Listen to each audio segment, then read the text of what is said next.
सियासत पर आज हमने बात करनी है। पाकिस्तान की सियासत में बहुत कुछ नया हो रहा है, बहुत कुछ यूनिक हो रहा है, जैसा कि जेल भरो तहरीक आज से पहले हमने कभी नहीं देखी। इसके अलावा जो बिलावल भुट्टो ज़रदारी साहब ने बात की है उस पर भी आज हमने बात करनी है।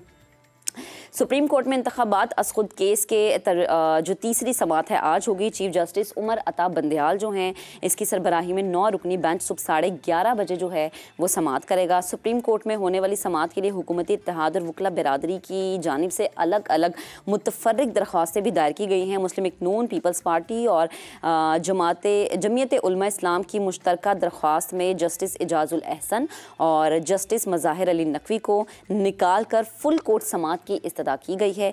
इसके अलावा दूसरी तरफ सुप्रीम कोर्ट और हाई कोर्ट के वकला ने फ्रिकैन बनने की इस्तदा की है और मौक़िफ़ इख्तियार किया है कि हुकूमत जमातों की दरख्वास्त बेंच पर असर अंदाज होने की कोशिश कर रही हैं। अच्छा, ये वो चीज़ थी जिसके ऊपर हमने देखा है कि बहुत सारी बातें भी इस बेंच पे बहुत सारे लोगों ने एतराज़ भी किया। तमाम तर सियासी माहौल जो बन रहा है इस पर बात करने के लिए सीनियर एनालिस्ट अबसार आलम साहब हमें ज्वाइन कर चुके हैं, उन्हें शामिल गुफ्तगू करते हैं। अबसार साहब बेहद शुक्रिया वक्त देने के लिए। Good morning. सबसे पहले तो मैं बात करूँगी ज़रा पाकिस्तान तहरीक इंसाफ के हवाले से।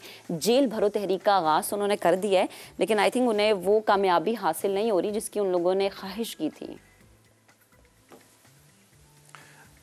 शुक्रिया महक, आपने प्रोग्राम में बुलाया आज। लेकिन आपको जो सवाल है ना, मेरा ख्याल में जेल भरो तहरीक का आगाज़ नहीं, इख्तिताम हो चुका है।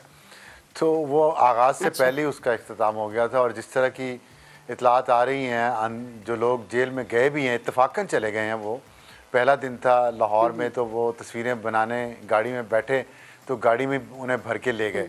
उसके बाद तो उन्होंने गाड़ी चलाने की किसी भी शहर में नौबत ही नहीं दी आने दी। तो मेरा नहीं ख्याल कि तहरीक जो है वो उसका आगाज़, उसका इख्तिताम हो चुका है। वो इल टाइम थी और उसका कॉन्सेप्ट भी क्लियर नहीं था। जब आप इंतखाबात के लिए कोशिश कर रहे हो तो आप अपने रहनुमाओं को जेल नहीं भेजते। सही। अच्छा अबसार साहब, अगर इसी से हम कनेक्ट करें तो कल एक शख्स ने ये भी इल्ज़ाम आयद किया कि जी पैसे देके उन्हें लालच दिया गया कि आप जो है अपनी गिरफ्तारी दे दें। तो ये इल्ज़ाम तो कभी तहरीक इंसाफ नून लीग पे आयद करती थी। आपको भी याद होगा कीमे वाले नान की पेशकश, बिरयानी के डब्बों की पेशकश, पैसों का लालच देना। तो ये वो तमाम इल्ज़ाम जो कि नून लीग के लिए एक वक्त में इस्तेमाल हुए जाते थे, आज वही काम हमें PTI करते नज़र आ रही है। तो डिफरेंस तो कोई भी नहीं रह गया ना फिर। डिफरेंस पहले भी कोई नहीं था, लेकिन बदकिस्मती से पाकिस्तान के मीडिया ने इमरान खान साहब के साथ बहुत रियायत की। लाडले थे वो, अभी भी हैं, और अदलिया ने भी मुसलसल उनका साथ दिया, इस्टेब्लिशमेंट ने भी उनका साथ दिया। उनका एक इमेज ऐसा बनाया गया कि वे दूसरे सियासतदानों से मुख्तलिफ हैं, उनकी जमात दूसरे सियासतदानों से मुख्तलिफ है। लेकिन हकीकत में ऐसा नहीं है, ना था। और जो लोग कुछ कहते थे कि ये हकीकत नहीं है और वो सवालात उठाते थे इमरान खान साहब के रहन सहन के स्टाइल पे कि बगैर किसी काम के वो इतने बड़े बड़े घरों को कैसे अफोर्ड कर रहे हैं, इतना अच्छा लाइफस्टाइल कैसे है उनका, तो उन लोगों को भी गालियाँ निकाली जाती थी, उनके ख़िलाफ़ ट्रेंड्स बनाए जाते थे, गंदी ज़ुबान इस्तेमाल की जाती थी। 5th जनरेशन वॉरफेयर के नाम पे लोगों के जहनों को और दिलो दिमाग को जहर से, नफ़रत से भर दिया गया और ऐसे पेश किया गया मीडिया पर कि जैसे इमरान खान जब आएंगे तो इस मुल्क की काया पलट जाएगी और यहाँ दूध और शहद की नहरें बहेंगी, क्योंकि वो मुख्तलिफ हैं। लेकिन वक्त साबित कर रहा है और ये कुदरत का निज़ाम है कि जिन लोगों ने इमरान खान को मसीहा बनाकर पेश किया पिछले 11-12 साल में, अब वो खुद ही उसका बुत गिरा रहे हैं। तो ये कारमा इसे कहते हैं। अच्छा अबसार साहब, मुझे बताएं कि आप अब क्या फ्यूचर में देख रहे हैं, PTI की सियासत कहाँ खड़ी है? क्योंकि ज़ाहिर है इलेक्शन भले से टाइम पे ना होने तो हैं, क्या बयानिया रह जाएगा PTI के पास अवाम में ले जाने के लिए? क्योंकि हर चीज़ तो पिट गई है। I don't think so Khan साहब के पास कोई लास्ट ऐसा कार्ड है जो कि अब उन्होंने खेलना है। देखिए, अगर आप सिर्फ सियासत का इन्हिसार बयानिया पे है तो मेरा ख्याल है कि अब मुश्किल होगा। लेकिन दूसरी तरफ अगर आप ग्राउंड रियलिटीज़ देखें तो हमारे मुल्क में सियासत जो है वो धड़े की सियासत होती है ज़्यादातर, ख़ास तौर पे पंजाब में, खैर सारे पाकिस्तान में एक जैसी है। तो उसमें जो धड़े की मैंने बात की, उसमें पंजाब में अगर मुस्लिम लीग नून को मुकाबला होगा, टफ़ टाइम होगा, तो वो PTI से होगा, वो पीपल्स पार्टी से शायद ना हो या किसी और जमात से ना हो। क्योंकि मैंने बताया कि एक धड़ा है किसी हलके में, अगर उसको पीटीआई का टिकट मिलता है तो उसका मुखालिफ जड़ा जो है वो नून लीग की तरफ आएगा। इसी तरह किसी और हलके में अगर एक को नून लीग का टिकट मिलता है तो उसका मुखालिफ जड़ा पीटीआई को सपोर्ट करेगा। तो ये इस वजह से मुकाबला तो होगा दोनों जमातों में पंजाब में, लेकिन इसके नताइज क्या होंगे कुछ हफ्तों या कुछ महीनों बाद, जो गैर जानबदार वोटर है जिसकी बहुत बड़ी तादाद होती है, वो किस तरफ अपना झुकाव दिखाएगा, ये अगले कुछ महीनों की पॉलिसीज़ में, हुकूमत की पॉलिसीज़ में, नून लीग के बयानी में, पीटीआई के बयानी में और पीटीआई की जो सियासत का अंदाज़ है उस पर डिपेंड करेगा। क्योंकि इस वक्त तक जो इमरान खान पे केसेस चल रहे हैं वो बहुत सीरियस नौइयत के हैं, उस पर उन्हें अदलिया से बहुत ढील मिल रही है, लेकिन बहरहाल उन केसेस में बहुत ज़्यादा वज़न है और वो कैसे उन केसेस को फेस करते हैं और अदलिया से क्या फ़ैसला आता है, इसके असरात मुस्तकबिल की सियासत पर होंगे। अच्छा, अबसार साहब ज़रा बिलावल भुट्टो ज़रदारी के बयान को भी अगर मैं सामने रखूं तो इस पर प्लीज़ कमेंट कीजिएगा। वो कह रहे हैं कि नैब कवानीन को रखना है तो इतलाक अदलिया पर भी होना चाहिए, इस हवाले से तरमीम वो खुद पेश करेंगे।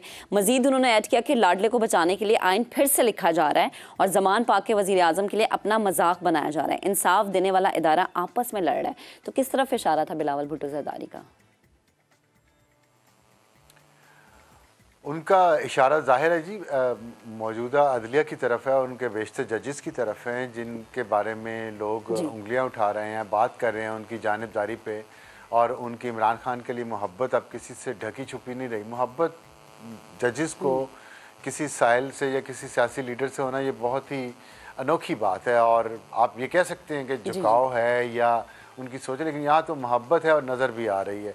तो बिलावल भुट्टो के ज़ाहिर नाना को इसी अदलिया ने फांसी की सज़ा दी थी और जुल्फ़िकार अली भुट्टो साहब को, तो वो अदलिया के माथे पर एक काला धब्बा है वो फ़ैसला, और आज तक अदलिया ने कोई कोशिश नहीं की अपने उस फैसले को रिवर्स करने की, या जब भी इस मुल्क में मिलिट्री डिक्टेटरशिप आई है, मार्शल लॉ लगा है, तो अदलिया ने उन तमाम आइन शिकन इक़दामात को इंडोर्स किया है, उसके बदले में उन्होंने ज़ाती फ़ायदे लिए हैं। और हमारी तारीख़ जो है अदलिया की वो काबिल फ़ख्र नहीं है बल्कि काबिल शर्म है। इस वजह से बिलावल ने जो बात की वो बिल्कुल दुरुस्त है, और मैं इस बात को थोड़ा आगे ले जाना चाहता हूँ कि जो जजेस हैं, जजेस माशरे के वो लोग होने चाहिए या होते हैं, अपेरेंटली प्रिजम्पशन यही होती है कि वो बहुत आला किरदार के लोग हैं, और क्योंकि उन्होंने इंसाफ देना होता है, वो अखलाकियात के मेयार में सबसे बुलंद माशरे के फ़र्द होते हैं और होने चाहिए, क्योंकि उनके एक फ़ैसले से ज़िंदगी और मौत का फ़ैसला हो जाता है किसी शख्स का।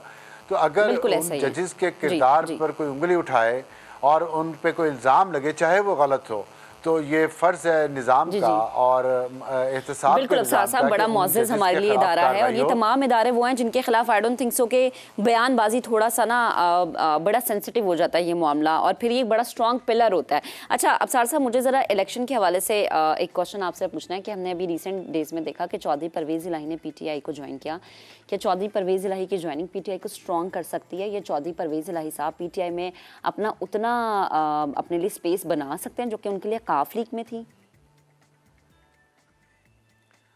मैं आपके सवाल के जवाब से पहले जो पिछले सवाल पे एक बात सिर्फ ऐड करना चाहूँगा छोटी सी, कि आपने कहा कि बयाना देना नहीं चाहिए क्योंकि एक पिलर है स्टेट का जुडिशरी, पिलर पार्लियामेंट है, तो जजेस को भी ये चाहिए कि वो भी मुख्तलिफ़ किस्म के बयानात जो उनके ख़िलाफ़ पार्लियामेंटेरियंस के देते रहते हैं, जो जजी की शान के ख़िलाफ़ है, वो उन्हें भी उससे एहतियात करनी चाहिए, वरना माशरे में फसाद मज़ीद फैलता है। और जहाँ तक आपके सवाल का ताल्लुक है परवेज़ इलाही के, मेरा ख्याल है कि बहुत बड़ी कॉन्ट्रडिक्शन है। और आपने पहले एक सवाल पूछा था कि इमरान खान का जो ये अंदाज़े सियासत है और जो उनका बयानिया है, उसमें ये कहाँ फिट आता है कि आप चौधरी परवेज़ इलाही को मुसलसल पंजाब का सबसे बड़ा डाकू का खिताब देते रहे हैं, उन पे करप्शन के इल्ज़ामात लगाते रहे हैं, उनके साथ बैठना गवारा नहीं करते थे, उनके साथ हाथ मिलाना गवारा नहीं करते थे, और फिर अचानक आपने अपने सियासी फ़ायदे के लिए और वक्ती फ़ायदे के लिए आपने अपनी पार्टी, पुराने जो पार्टी हैं, जो बानी अरकान हैं, उनमें से किसी को सदर नहीं बनाया और एक नए आने वाले शख्स को जिन पे आप खुद इल्ज़ामात लगाते रहे हैं, आपकी पार्टी इल्ज़ामात लगाती रही है, आपने उनको पार्टी का सदर बना दिया, ये बहुत बड़ा जो है ये मेरा ख्याल है कि इतना बड़ा तजाद इमरान खान साहब ही और उनके फॉलोअर जो है वही बर्दाश्त कर सकते हैं और शायद कोई बर्दाश्त ना कर सके और ना ही करेंगे।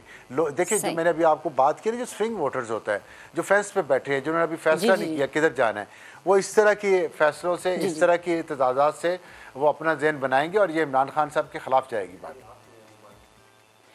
अच्छा, तो अब्सार साहब, फिर आपकी मौजूदगी का फ़ायदा उठाते हुए मैं ये भी आपसे जानना चाहूँगी, माशाल्लाह आपकी इतनी एक्सपर्टीज़ है सियासी मामलात में, मुझे ये बताएं कि पंजाब और केपी में आपकी नज़र में जो इलेक्शंस की बाज़गश्त हो रही है, जो एक हो रहा है जी कि इलेक्शन नहीं होंगे और हो जाएंगे, आपको क्या लग रहा है कि इलेक्शन हो जाएंगे? क्योंकि आइन जो कहता है वो तो यही है ना कि 90 डेज़ है, तो क्या लग रहा है आपको आगे क्या सिचुएशन बन सकती है? देखिए, इलेक्शन जो हैं वो होने तो हैं डेफिनेटली, ये साल इलेक्शंस का है, ठीक है जी, तो इसलिए इलेक्शन तो होने हैं। लेकिन जो आपका अगर सवाल इस तरफ है कि क्या सूबाई असम्बली पंजाब और खैबर पख्तूनख्वा के इलेक्शंस 3 महीने के अंदर हो जाएंगे या नहीं होंगे, इसके बारे में अभी कुछ नहीं कहा जा सकता, क्योंकि आज ही सुप्रीम कोर्ट ने वो केस फिर सुनना है और उस पर बहुत सारे एतराज़ात हैं, काफ़ी पेचीदा सूरत हाल हो गई है इस वक्त उस केस के हवाले से। और कुछ लोगों का और कानून के एक्सपर्ट्स का ख्याल है कि पहले ये देखा जाना चाहिए कि जो असम्बलीज डिज़ोल्व की गई हैं दोनों, एक पार्टी हट के कहने पे, क्योंकि उन असम्बलीज में तो तमाम सियासी जमातों की नुमाइंदगी थी और एक सियासी जमात के रहनुमा के कहने पे असम्बलीज को डिज़ोल्व कर दिया गया, तो वो क्या रीज़न थी जिसकी वजह से दोनों चीफ मिनिस्टर ने असम्बलीज को डिज़ोल्व किया, और अगर किया है तो उसकी जो वजूहात हैं क्या वो इस काबिल हैं कि अवामी नुमाइंदगी से 2 बड़े सूबों को महरूम कर दिया जाए?